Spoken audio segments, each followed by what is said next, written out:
mengikat janji setia. Era Mekah merupakan masa-masa terberat perjuangan Nabi Muhammad dalam menyampaikan kebenaran ilahiyah. Orang pertama yang mengimani kenabian Muhammad bin Abdullah adalah Khadijah. Istri Nabi Muhammad ini bahkan mendukung perjuangan dengan segenap harta benda.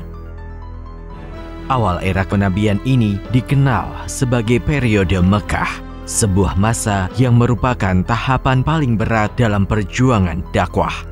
Namun, meskipun mendapatkan tekanan yang luar biasa, selalu ada orang-orang yang diberi petunjuk Allah sehingga beriman. Setelah Khadijah, Ali bin Abi Thalib menjadi orang kedua yang memeluk Islam. Beliau merupakan putra dari Abu Thalib, paman dari Nabi Muhammad. Abu Thalib inilah yang bertindak melindungi Nabi dari tekanan para penduduk Mekah pada era awal kenabian. Berikutnya, orang terdekat Nabi Muhammad yang memeluk Islam adalah Zaid bin Harithah. Beliau merupakan bekas budak yang kemudian menjadi anak angkat Nabi Muhammad. Pada masa pra-Islam, belum ada larangan mengadopsi anak dan memposisikannya sebagai anak kandung. Sebelum datangnya Islam, Zaid sempat menyandang nama bin Muhammad, sampai kemudian nama itu dibatalkan setelah datangnya Islam dan nama beliau kembali sebagai Zaid bin Harithah. Di luar keluarga Nabi Muhammad SAW, Abu Bakar As-Siddiq menjadi orang pertama yang memeluk Islam. Beliau merupakan karib Nabi Muhammad jauh sebelum era kenabian. Abu Bakar As-Siddiq memiliki sifat mulia dengan kejernihan hati dan pikiran. Beliau dikenal tidak hanya sebagai saudagar kaya raya, tetapi juga berpengetahuan luas. Pada masa awal, Abu Bakar As-Siddiq banyak membantu dakwah Nabi Muhammad. Setelah beliau mengucapkan kalimat syahadat, beberapa penduduk Mekah turut masuk Islam. Tokoh-tokoh Mekah seperti Utsman bin Affan, Zubair bin Awam, Abdurrahman bin Auf, Sa'ad bin Abi Waqqas, Thalhah bin Ubaidillah, Ja'far bin Abi Thalib, dan beberapa lainnya menjadi pengikut Nabi Muhammad. Kemudian datanglah kelompok kedua yang masuk Islam, seperti Abu Ubaidah bin Al-Jarrah, Amir bin Al-Jarrah, Abu Salamah, Abu Dzar Al-Ghifari bersama saudaranya Anis, serta ibu mereka dan lain-lain. Berlanjut juga dengan keislaman salah satu pemimpin umat pasca Nabi Muhammad, Umar bin Khattab. Mereka yang masuk Islam baik di era Mekah maupun Madinah dan turut menyertai perjuangan Nabi Muhammad dikenal sebagai sahabat Nabi. Inilah sisi egaliter dalam ajaran Islam. Mereka yang jelas-jelas belajar Islam langsung dari Nabi Muhammad namun tidak disebut sebagai murid. Kelompok ini kelak akan dikenal sebagai generasi sahabat, yaitu mereka yang memperoleh pengetahuan Islam secara langsung melalui Nabi Muhammad SAW. Pada masa periode Mekah, pengikut Nabi Muhammad hanya mencapai 30-an orang. Dakwah Nabi masih bersifat tertutup mengingat tekanan yang sangat berat dari sebagian besar penduduk Mekah. Rumah milik Al-Arqam yang telah menjadi seorang muslim digunakan Nabi Muhammad sebagai tempat pertemuan para pemeluk Islam di masa awal. Di tahun ketiga kenabian, dakwah mulai dilakukan secara terbuka. Situasi ini membuat pertentangan kepada Nabi Muhammad semakin kuat. Salah satu tokoh penentang utama adalah Abu Lahab yang memiliki nama asli Abdul Uzza bin Abdul Muthalib. Dia adalah salah satu tokoh utama Mekah dan sekaligus paman Nabi Muhammad. Sikap Abu Jahal ini juga diikuti sebagian besar tokoh-tokoh utama Mekah, termasuk di dalamnya Abu Sufyan. Situasi ini membuat Nabi Muhammad SAW memerintahkan sebagian sahabatnya untuk hijrah dari Mekah.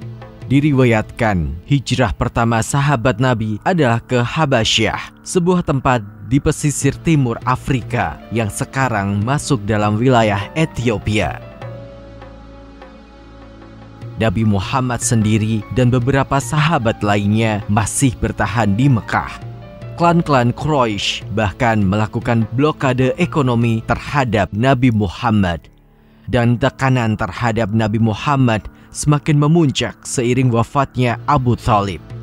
3 hari kemudian, istri Nabi Muhammad, Khadijah, juga meninggal dunia. Pasca meninggalnya Abu Thalib dan Khadijah, Nabi Muhammad sempat melakukan kunjungan dakwah ke beberapa suku non-Quraisy di sekitar Mekah. Salah satunya adalah ke Thaif yang mendapat sambutan tidak baik.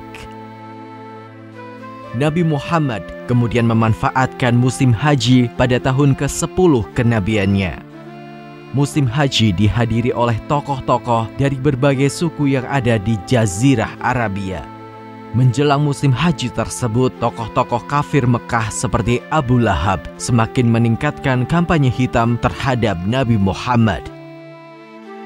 At-Tufail bin Amr, tokoh suku Dus dari Yaman yang datang ke Mekah, tak luput dari peringatan ini.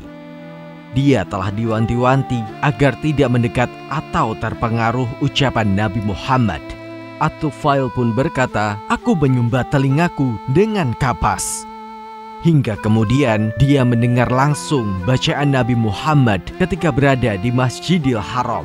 At-Tufail sangat terkesan dengan bacaan tersebut. Dia pun bertekad akan meminta penjelasan langsung kepada Nabi Muhammad. Dengan demikian, dia bisa menilainya dengan seluruh kemampuannya. Jika baik, maka akan aku terima. Jika buruk, aku akan menolaknya. At-Tufail mendatangi rumah Nabi Muhammad dan mendapatkan penjelasan yang sangat masuk akal baginya. Tanpa ragu, At-Tufail segera memutuskan masuk Islam. Sekembalinya ke Yaman, beliau mengajak seluruh kaumnya menjadi muslim dan diterima dengan baik. Tokoh lainnya yang ditemui adalah Suwaid bin Syam, salah satu pemuka Yathrib dari suku Aus. Suwaid mendengarkan apa yang disampaikan oleh Nabi Muhammad dan kemudian memeluk Islam. Namun, Suwaid meninggal tak lama setelah kembali ke Yathrib karena dibunuh oleh suku Khazraj. Suwaid bin Syam meninggal dalam keadaan Islam. Nabi Muhammad juga menemui delegasi suku Aus yang datang ke Mekah untuk menjalin aliansi dengan suku Quraisy untuk menghadapi suku Khazraj. Tidak ada yang menerima ajakan Nabi Muhammad kecuali seorang remaja yang bernama Iyas bin Mu'adz. Sayangnya, Iyas meninggal tidak lama setelah kembali ke Yathrib. Hingga 2 tahun berikutnya, Nabi Muhammad terus menemui suku-suku non-Quraisy. Beberapa di antaranya adalah Bani Kalb, Bani Hanafiyah, Bani Amir bin Sa'sa'ah, serta klan-klan lainnya. Namun, ajakan-ajakan tersebut berujung pada penolakan. Pada suatu malam, Nabi Muhammad menemui 6 pemuda suku Khazraj yang baru saja datang dari Yathrib. Mereka adalah As'ad bin Zarrarah, Rafi' bin Malik, Qutbah bin Amr, Uqbah bin Nafi' Aun bin Al-Harits, dan Jabir bin Abdillah. Para pemuda tersebut memiliki pemikiran terbuka dan telah bosan dengan perang suku berlarut-larut yang melanda Yathrib. Para pemuda dari Yathrib ini pernah mendengar dari orang-orang Yahudi tentang akan datangnya Nabi akhir zaman. Ketika Nabi Muhammad menemui mereka dan menyampaikan ajaran yang dibawanya, 6 pemuda dari Yathrib ini menyambut dengan sangat baik. 6 pemuda inilah yang akan menjadi bibit penyebaran Islam di Yathrib. Setahun berikutnya, para pemuda Yathrib kembali mengadakan pertemuan dengan Nabi Muhammad. Pada pertemuan lanjutan ini, terdapat 12 orang pemuda Yathrib yang hadir. Selain pemuda yang hadir pada pertemuan pertama, terdapat 7 orang lainnya yang turut bergabung, dan 2 orang dari 7 orang ini adalah anggota suku Aus. Pertemuan ini berlangsung di Bukit Mina, dan mereka mengikat janji setia kepada Nabi Muhammad. Janji setia itu berisi tidak akan mempersekutukan Allah dengan sesuatu apapun, tidak mencuri, tidak berzina, dan tidak membunuh anak-anaknya.